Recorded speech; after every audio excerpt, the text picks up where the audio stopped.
नमस्कार, मैं चुनचुन कुमार। स्वागत है झारखंडी हिंदी न्यूज पर। चलिए जानते हैं आज की छोटी बड़ी सभी महत्वपूर्ण खबरों को। आज की पहली और बड़ी खबर की बात करें तो हेलीकॉप्टर हादसे में सीडीएस जनरल विपिन रावत की मौत में सदमे में झारखंड। बुधवार को तमिलनाडु में भारतीय सेना का एक एएमआई हेलीकॉप्टर दुर्घटनाग्रस्त हो जाने से भारतीय सेना के सीडीएस जनरल विपिन रावत की मौत हो गई है। इस हादसे में 13 लोगों की मौत की बात कही जा रही है। इस दुखद हादसे ने झारखंड समेत पूरे देश को झकझोर कर रख दिया है। झारखंड के विभिन्न जिलों में हर समुदाय के लोगों ने भारतीय सेना के अधिकारियों की मौत पर गहरा दुख जताया है। बताया जा रहा है कि हेलीकॉप्टर में सीडीएस जनरल विपिन रावत के अलावा उनकी पत्नी मधुलिका रावत भी मौजूद थी। हादसे के बाद बुरी तरह जल गए सभी लोगों को पास के ही सेना के अस्पताल में भर्ती कराया गया। स्थिति यह है कि शवों की शिनाख्त के लिए डीएनए जांच की बात कही जा रही है। MI-17V5 नामक इस हेलीकॉप्टर के दुर्घटनाग्रस्त होने के कारणों के जाँच के लिए भारतीय वायु सेना ने आदेश दे दिया है। इधर झारखंड के मुख्यमंत्री श्री हेमंत सोरेन सहित झारखंड के राज्यपाल रमेश बैस, परिवहन मंत्री चंपई सोरेन, स्वास्थ्य मंत्री बन्ना गुप्ता और पूर्व मुख्यमंत्री बाबूलाल मरांडी ने भी इस घटना पर दुख जताया है। अगली बड़ी खबर की बात करें तो आपके अधिकार आपकी सरकार आपके द्वार। हेमंत सोरेन ने कहा अगले 6 महीनों में 30,000 नौजवानों को रोजगार देने का वादा। मुख्यमंत्री हेमंत सोरेन ने बुधवार को दुमका में कहा कि राज्य के नौजवानों को रोजगार देने की दिशा में सरकार तेजी से काम कर रही है। पहली बार विभिन्न विभागों की नियुक्ति नियमावली बनाई गई। इसमें आदिवासी मूल वासियों को सरकारी नौकरियों में तरजीह देने की व्यवस्था है। वहीं राज्य में अवस्थित निजी कंपनियों में भी संचालकों को 75% नौकरी स्थानीय लोगों को देने की व्यवस्था की गई है। उन्होंने कहा कि पुलिस नियुक्ति नियमावली में बदलाव किया गया है। अब पहले शारीरिक परीक्षा होगी, फिर लिखित। उन्होंने कहा कि आने वाले 6 महीनों के अंदर 30,000 लोगों को रोजगार उपलब्ध कराया जाएगा। अगली बड़ी खबर की बात करें तो दुमका में 1400 से अधिक लोगों को मिला नियुक्ति पत्र। सीएम हेमंत सोरेन बोले अपना झारखंड दिखेगा सोना राज्य। सीएम हेमंत सोरेन ने दुमका के 1400 से अधिक लोगों को नियुक्ति पत्र सौंपा है। साथ ही 28.45 लाख लाभुकों के बीच 1128 करोड़ की परिसंपत्तियों का वितरण किया। दुमका के पुलिस लाइन मैदान में आयोजित आपके अधिकार आपकी सरकार आपके द्वार कार्यक्रम के तहत मेगा ऋण परिसंपत्ति वितरण कार्यक्रम में सीएम श्री सोरेन ने कहा कि राज्य सरकार पूरी ऊर्जा के साथ काम कर रही है। इसे देश का अग्रणी राज्य बनाने का लक्ष्य रखा गया है। कहा कि अब विलंब नहीं होगा, अपना झारखंड सोना झारखंड दिखेगा। अगली बड़ी खबर की बात करें तो क्या दुमका में बनेगा झारखंड हाईकोर्ट का खंडपीठ। मुख्यमंत्री हेमंत सोरेन मंगलवार को दुमका पहुंचे। आवास में उनसे अधिवक्ता संघ के अध्यक्ष विजय कुमार सिंह व सचिव राकेश यादव ने भेंट की। आवेदन देकर उप राजधानी में उच्च न्यायालय की खंडपीठ स्थापित करने और संघ के लिए भूमि दिलाने का अनुरोध किया। मुख्यमंत्री ने आश्वस्त किया कि इसके लिए प्रयास तेज होगा। सचिव ने बताया कि उच्च न्यायालय की खंडपीठ की दुमका में स्थापना से यहाँ के लोगों को अपील के लिए रांची जाने की आवश्यकता नहीं होगी। बिहार राज्य पुनर्गठन विधेयक 2000 में किए गए प्राविधान के मुताबिक यहां खंडपीठ की स्थापना निश्चित की गई है।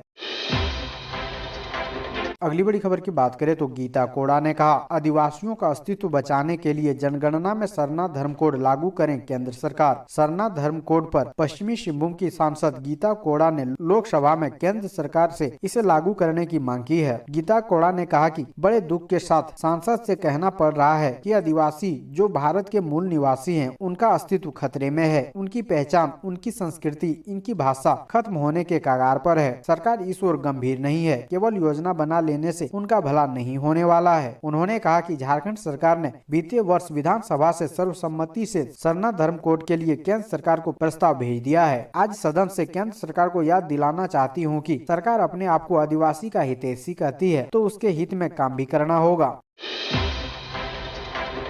अगली बड़ी खबर की बात करें तो झारखंड की महिलाओं को मिलेगा सभी नियुक्तियों में 5% आरक्षण। कार्मिक विभाग ने भेजा प्रस्ताव। राज्य सरकार ने सभी नियुक्तियों में महिलाओं को 5% क्षैतिज आरक्षण देने का निर्देश दिया है। कार्मिक विभाग की प्रधान सचिव वंदना डाडेल ने इस संबंध में जेपीएससी, जेएसएससी और झारखंड संयुक्त प्रवेश प्रतियोगिता परीक्षा पार्षद को पत्र भेजा है। इसमें सर्वोच्च न्यायालय के फैसले का हवाला दिया गया है। सर्वोच्च न्यायालय ने आरक्षण की गणना को लेकर फार्मूला तय किया है। इस फार्मूला के तहत ही आरक्षण देना है। ऐसे में प्रधान सचिव ने उक्त फार्मूला के तहत महिलाओं को राज्य में अनुमान्य 5% का क्षैतिज आरक्षण का लाभ देने को लिखा है।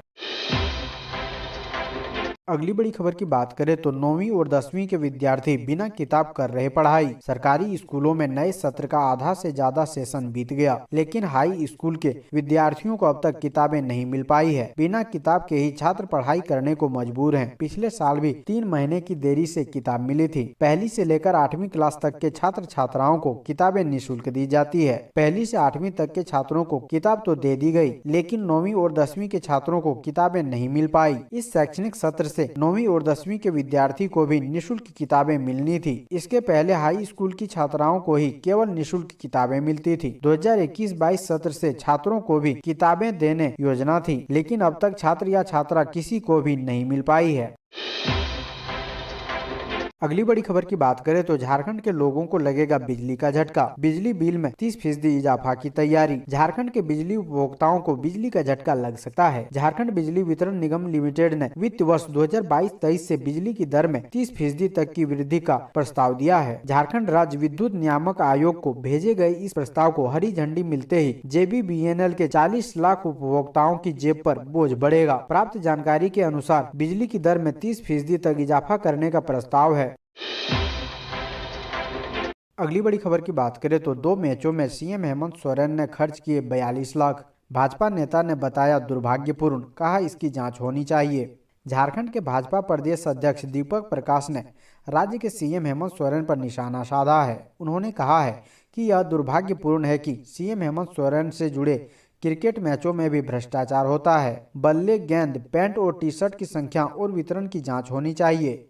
जानकारी के मुताबिक कोरोना काल में जब पूरी दुनिया आर्थिक संकट से गुजर रही थी, तब झारखंड के मुख्यमंत्री हेमंत सोरेन ने 2 फ्रेंडली क्रिकेट मैचों में 42 लाख रुपए खर्च कर दिए।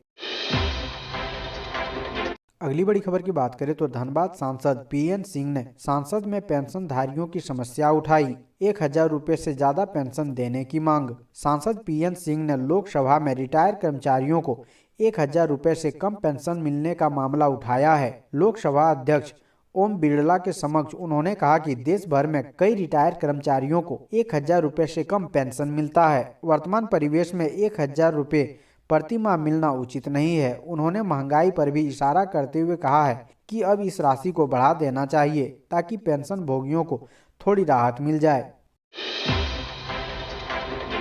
अगली बड़ी खबर की बात करें तो रांची में मिले कोरोना के 7 नए मरीज, रहें सावधान। झारखंड के राजधानी से एक बड़ी खबर आ रही है। ताज़ा रिपोर्ट के मुताबिक रांची में कोरोना एक बार फिर से पैर पसारने लगा है। ऐसे में लोगों को सावधान रहना बहुत जरूरी है ताकि जिले में कोरोना के फैलाव को रोका जा सके। खबर के अनुसार पिछले 24 घंटे के अंदर रांची में कोरोना के 7 नए मरीज मिले हैं, जिससे रांची में एक्टिव मरीजों की संख्या बढ़कर 55 हो गई है। इनकी जानकारी खुद जिला प्रशासन की ओर से जारी आंकड़ों में दिया गया है।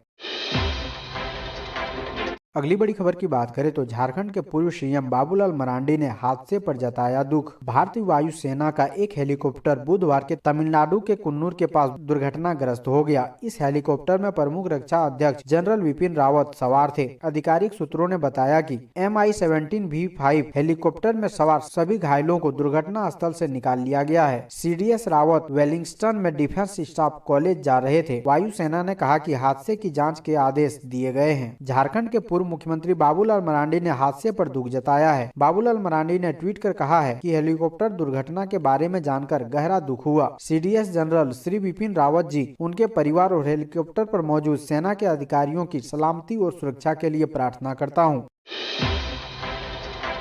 अगली बड़ी खबर की बात करें तो सावधान धनबाद, फाइलेरिया की बीमारी में लापरवाही पड़ सकती है भारी। फाइलेरिया यानी हाथ पांव की बीमारी झरिया कोयलांचल में बढ़ती जा रही है। हाल में स्वास्थ्य विभाग की ओर से आधा दर्जन से अधिक जगहों में शिविर लगाकर किए गए सर्वे में 100 से अधिक मरीज चिन्हित किए गए। सामुदायिक स्वास्थ्य केंद्र झरिया सजोड़ा पोखर अस्पताल में फाइलेरिया मरीजों को मोरबिडिटी मैनेजमेंट किट निःशुल्क दिया जाता है ताकि मरीज को ठीक किया जा सके। फाइलेरिया विभाग के डॉक्टर दिलीप कुमार का कहना है कि जिले में सबसे अधिक झरिया में ही हाथी पांव के मरीज मिले हैं। हाथी पांव के मरीजों के इलाज को सरकार गंभीर है। इसके लिए हेल्पलाइन नंबर भी जारी किया गया है। मरीजों को अपने आधार नंबर और मोबाइल नंबर के साथ फोटो मोबाइल नंबर 9835112182 पर भेजना है। इसके बाद सामुदायिक स्वास्थ्य केंद्र फाइलेरिया विभाग की टीम मरीजों के घर जाकर जाँच करेगी। अगली बड़ी खबर की बात करें तो भाई संग झामुमो की पीच पर उतरे झारखंड के मुख्यमंत्री, संथाल की जनता को दी इतने अरब की सौगात। झारखंड के मुख्यमंत्री हेमंत सोरेन राज्य के संथाल परगना प्रमंडल के दौरे पर हैं। यह इलाका झारखंड मुक्ति मोर्चा का राजनीतिक गढ़ है। मुख्यमंत्री खुद संथाल के साहिबगंज जिले के बरहेट से विधायक हैं। वे मंगलवार को बरहेट में थे। इस दौरान आपका अधिकार आपकी सरकार आपके द्वार कार्यक्रम के तहत पतना और भोगनाडीह में जनता दरबार लगाया। उसके बाद झारखंड की उपराजधानी दुमका की तरफ रुख किया। रात में दुमका सर्किट हाउस में विश्राम किया। इस दौरान यहाँ के लोगों से मुलाकात की, उनके बातें सुनी। बुधवार को आपका अधिकार आपकी सरकार आपके द्वार कार्यक्रम के तहत दुमका पुलिस लाइन में जनता दरबार लगाया। साथ में उनके अनुज और दुमका के विधायक बसंत सोरेन भी थे। मुख्यमंत्री ने यहाँ दुमका, देवघर, गोड्डा, पाकुड़, जामताड़ा और साहिबगंज के चिन्हित लाभुकों के बीच तकरीबन 3 अरब की परिसंपत्तियां व ऋण के साथ नियुक्ति पत्र का वितरण किया गया। अगली बड़ी खबर की बात करें तो कोरोना वेरिएंट ओमिक्रॉन को लेकर झारखंड का स्वास्थ्य विभाग अलर्ट। सभी जिला उपायुक्तों को दिया गया ये निर्देश। कोरोना के नए वेरिएंट ओमिक्रॉन को लेकर स्वास्थ्य विभाग ने नया निर्देश जारी किया है। राज्य के सभी डीसी को 26 बिंदुओं पर जारी निर्देश में कहा गया है कि जारी निर्देश में विदेश से आने वाले यात्रियों पर विशेष नजर रखने को कहा गया है। कोरोना टीका का दोनों डोज लेने के बाद भी हवाई यात्रा करने पर 72 घंटे पहले की नेगेटिव रिपोर्ट आवश्यक है। विदेश से आने वाले यात्रियों को राज्य में आने पर 8वें दिन RT-PCR जांच करानी होगी। इसके अलावा सरकारी व्यवस्था या होम आइसोलेशन में रहना होगा। इसके अलावा रांची एयरपोर्ट पर आने के बाद शपथ पत्र देना होगा कि उनसे किसी को खतरा नहीं है। इसके अलावा सरकार की एयर सुविधा पोर्टल पर अपनी जानकारी और स्वास्थ्य का अपडेट अपलोड करना होगा। कोरोना पॉजिटिव होने और लक्षण आने की जानकारी देनी होगी। खुद को क्वारंटाइन करना होगा। जिला प्रशासन की निगरानी में रहना होगा। कोरोना के फैलाव को रोकने के लिए डिस्ट्रिक्ट सर्विलांस ऑफिसर की जिम्मेदारी निभानी होगी। इसके अलावा कोरोना के पहले की सभी गाइडलाइन का सख्ती से पालन करना होगा। अगली बड़ी खबर की बात करें तो जानकर आप हो जाएंगे हैरान। यहाँ मार और भात खाकर पढ़ाई कर रहे सैकड़ों गरीब बच्चे। सरकारी स्कूलों के नैनीहालों की थाली से सब्जी एवं पौष्टिक आहार गायब है। पिछले करीब 15 महीनों से बच्चे महज मार भात खाकर पढ़ाई कर रहे हैं। यह संकट उस मद में आवंटन नहीं मिलने के कारण उत्पन्न हुआ है। सितंबर 2020 से राज्य सरकार प्रतिपूर्ति भत्ता का आवंटन नहीं दे रही है। दरअसल वैश्विक महामारी कोरोना की पहली लहर को देखते हुए अप्रैल 2020 से विद्यालय बंद कर दिए गए, लेकिन उसके बावजूद मध्याह्न भोजन योजना चल रही है। सरकार ने बच्चों को सूखा खाद्य पदार्थ का वितरण शुरू किया। कुछ महीनों तक स्थिति सामान्य रही। दाल, सब्जी, अंडा तथा फल के एवज में प्रतिपूर्ति भत्ता के तौर पर नगद राशि देने का प्रावधान किया गया था, जिसके तहत सितंबर 2020 तक प्रतिपूर्ति भत्ता की नगद राशि बच्चों को दी गई। खबर है कि अक्टूबर से इस मद में आवंटन बंद है, लिहाजा उनकी दोपहर के भोजन की थाली से दाल, सब्जी, अंडा और फल गायब हो गए हैं। अब चतरा जिले के 1515 विद्यालयों के 1,27,308 बच्चों को मध्याह्न भोजन के रूप में सिर्फ चावल परोसा जा रहा है।